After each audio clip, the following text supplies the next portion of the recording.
Hi everyone, welcome to today's episode of Life Lab. I'm Henry. And I'm Rich. Today, we're going to talk about renting houses. For those who move to Taipei from other cities for college, I'm sure we all have some wild renting experiences. Totally, since there are not a lot of dorm rooms at our school, waiting for the results was a torture every time. So, how was your first renting experience, Rich? My first experience was actually staying at my ex-girlfriend's place. It was a family-style suite in an apartment building. I'd stay there about 3 days a week. Oh, cool. How was your place? Did you remember how much the rent was back then? Honestly, the condition wasn't great. The wooden floor had lots of gaps, and at night, I had to walk really carefully to the bathroom so the floor wouldn't creak. You mean that creaky wooden floor sound? I totally get it, bro. My house back in Taichung had the same thing. As for the rent, I think it was around 30,000 NT dollars a month for a 3-bedroom apartment shared by 4 people. So each of us only paid 7,000. 7,000. That's a great deal, bro. When I was looking for houses, I almost had a heart attack when I saw the prices. I found a bedroom with 1 bathroom for 12,000 and thought there was an additional zero.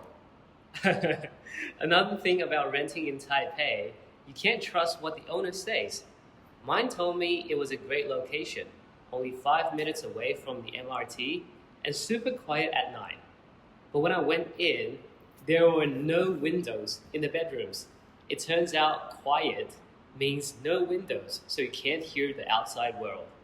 And the 5-minute walk was more like a 5-minute sprint. Oh, that sounds terrible. My first apartment was actually on a rooftop, an illegal add-on. It was boiling hot during the day, freezing cold at night, and the metal roof made so much noise whenever it was windy. I couldn't sleep at all. Mine wasn't better either. I lived just above a night market, and the smell of fried food would get into my room all night long. Even the clothes I hung outside ended up smelling like barbecue. Sounds like everyone's first rental experience comes with some nightmare stories. Yeah, after that experience, I even made a checklist for my next place. No high floors, no rooftop add-ons, and no rooms without windows. Oh, I have some tips too. You can use Google to check if there are any convenience stores nearby. And make sure to visit at night to see if the area feels safe. Exactly, especially for girls living alone. Dark streets at night is a big concern. Oh, I also realized that the owner's attitude really matters. Once my air conditioner broke in July, and it took 2 weeks to fix it. I almost melted alive even with a fan on full blast. That's crazy. My landowner was always super responsive. They fixed things right away and even asked if the AC was cold enough. You really have to appreciate landowners like that. Another thing people need to watch out for is the electricity rates. My old place charged 6 NT per kilowatt an hour, and the landowner claimed that it was just normal. No, my summer electricity bill was almost 1,500. That's outrageous. My place charged according to the official Taipower rate, just a bit over $2 NT per unit. I ran my AC almost 24/7 all summer, and I only paid around 2,000 total for 4 people. So now I always ask how electricity is billed before signing the contract. Yes, and you should also confirm things like management fees, internet, and water. Some landowners charge those separately. So, Rich, what do you think is the hardest part of renting? I'd say it's balancing the budget and living quality.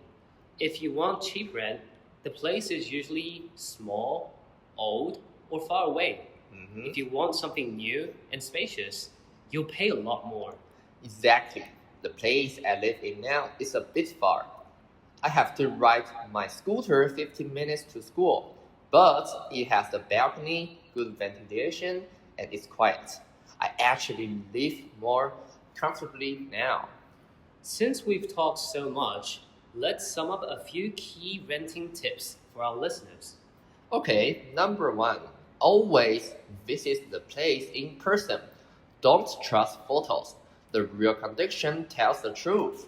Number two, make all the costs clear: electricity, water, internet, and management fees.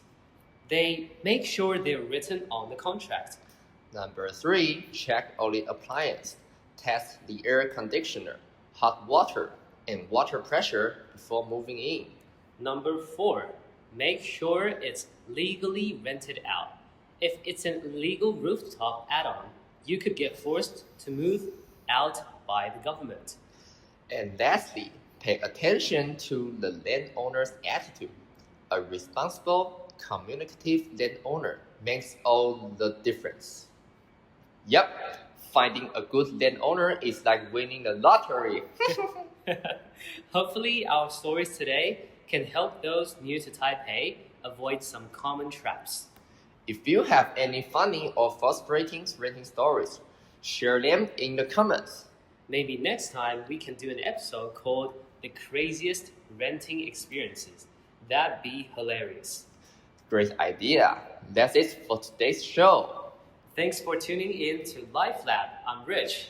And I'm Henry. See you next time. Bye bye. Bye.